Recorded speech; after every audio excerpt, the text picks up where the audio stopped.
क्रीं महाकाल्यै नमः।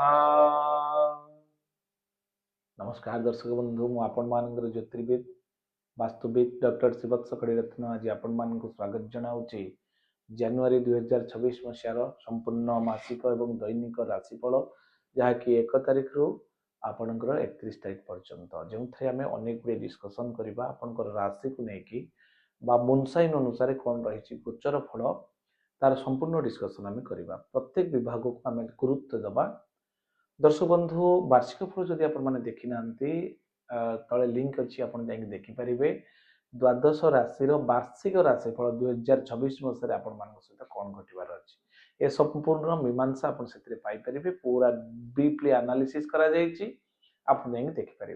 दर्शक बंधु एवं आम जाना जी आप राशि मसरे कौन अच्छी ए मसरे आम जो देखा बृहस्पति थर्ड हाउस रे अच्छी, शनि व्यय अच्छा अर्थात द्वादश राहु लाभस्थान अच्छा, नवम स्थान बुध शुक्र एवं रवि मंगल अच्छा, केतु पंचम स्थान अच्छा। आम जो देखा स्वास्थ्यगत दृष्टि कौन हो आप राशियाधिपति मंगल से अच्छा रवि युक्त होती रवि मंगल एवं बुध गोटे घर अच्छा। रवि मंगल जेहेतु परस्पर मित्र राशि मित्र ग्रह तेणु से भर जो गोटे बंडिंग अच्छी बहुत भल अच्छी खराब किसी ना। आम जदि नवम रवि कथा देखा नवम साधारणतः मंगल गोचर फल भल फल दे था कौन से सन्देह ना। ए मास आपणकर हेल्थ दृष्टि बहुत भल अच्छी किंतु टिके हल्का स्ट्रेस नहीं पारती फाइनेंस को लेकिन किछिटा आपणकर हेडेक रही पारे खर्च अधिका करि पारंती किछि गोटे एभली अति आवश्यक खर्च आपण आसीपे जोटा कि आपण अनेक गुड़े क्षति करिवो बा मानसिक अशांति दे पारे टिके सामान्य प्रोब्लेम आसीबो किंतु ए मासरे मिश्रित फल आपण भोग करिवे। तापरे आपणकर लाभ स्थान रे राहु थिबारु खर्च नियंत्रण भितर रहइबोनी।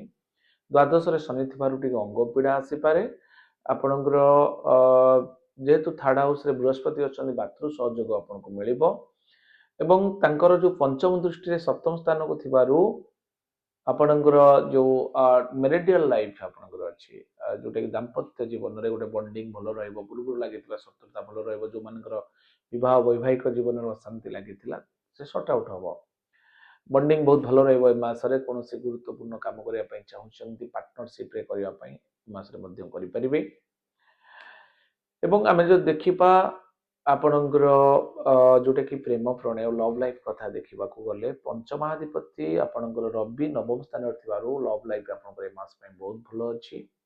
जनवरी मास 14 पर आपंकर जेहेतु दशम स्थान को जाऊँच सी भी बहुत भल रवि किसी असुविधा ना कि संघर्ष जोग हबार संभावना अच्छी 14 तारिख पर टिके आपणकर संपर्क बा रिलेशन को टिके जगिकी चलिए।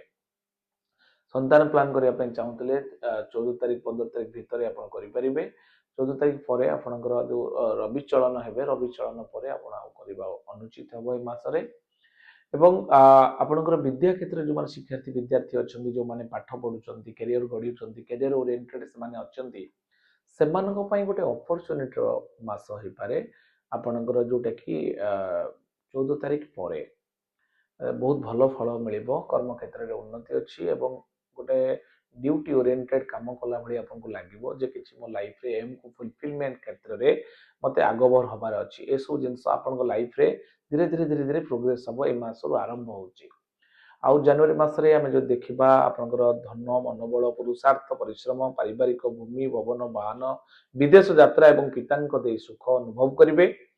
आपणकर राशि स्वामी जेतु मंगल भाग्यस्थान आपण उच्चारोही भाव में गोचर करुचंती जेतु मंगल ए मास आपण बहुत भल अच्छी आर्षर फल आप चमत्कार अच्छी आप चाहिए जाकि देखिपारे वार्षिक राशिफल जोटा कि आप डिस्क्रिप्शन लिंक अच्छी जाकि देखिपारे वार्षिक राशिफल कौन रही प्रभाव आप जानीपारे।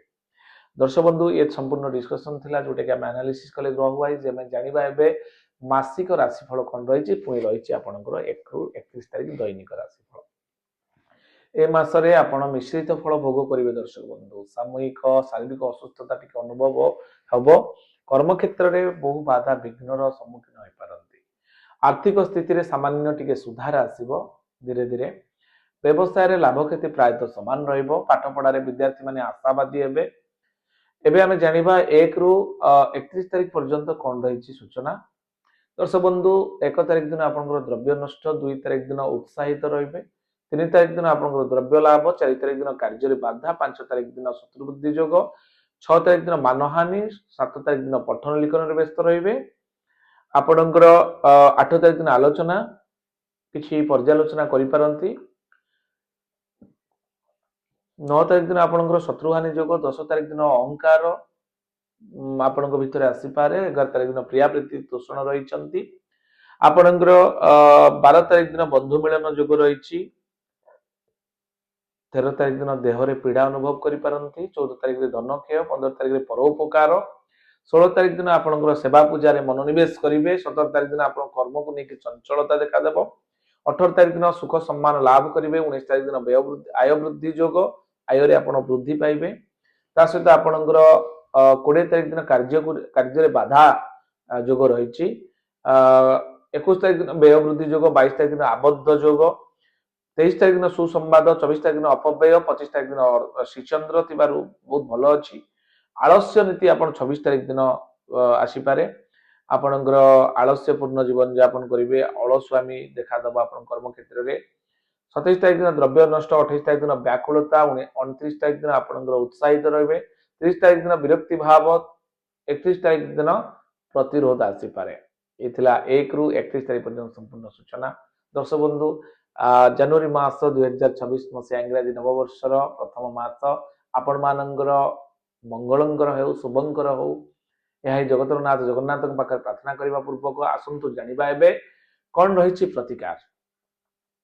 दर्शक बंधु ए मासरे आपनकर जेहेतु अनेक गुड़िए दुईटी प्लानेट ट्रांजिट होचंती, आपण सूर्य को नमस्कार करंतु, उदित सूर्य को जलदान करंतु, आपनकर हनुमान चालीसा जप करंतु, ओम अंगारकाय नमः ए मंत्र को जप करि परिबे एवं अधिक शीघ्र रिजल्ट पाइबा पाई चाहूले परामर्श क्रमे आपण रेड कोराल रत्न धारण करि परिबे, जहाँकि रक्त प्रबाल बोली कहा जाय थाए। से रत्न को आपण धारण करंतु, कारण आपणकर राशि अधिपति ग्रह होचंती मंगल। मंगलंकर होची रेड कोराल। केउ हातरे केउ अंगुली रे आपणकर केउ धातुरे केउ बाररे केउ मंत्र अभिमंत्रित करेंगे जानिया चाहूले आपण फोन ले जो व्हाट्सएप नंबर अच्छी व्हाट्सएप रे आपण नंबर व्हाट्सएप करेंगे एवं संपूर्ण विवरणी जानी पारिबे। अधिक विवरणी पई www.astrosivotsa.com को फॉलो करंतु। ये संपूर्ण सूचना आज एतिकी। पुणी देखा आउ एक नूतन वीडियो रे आपण मान सहित। नमस्कार, जय जगन्नाथ।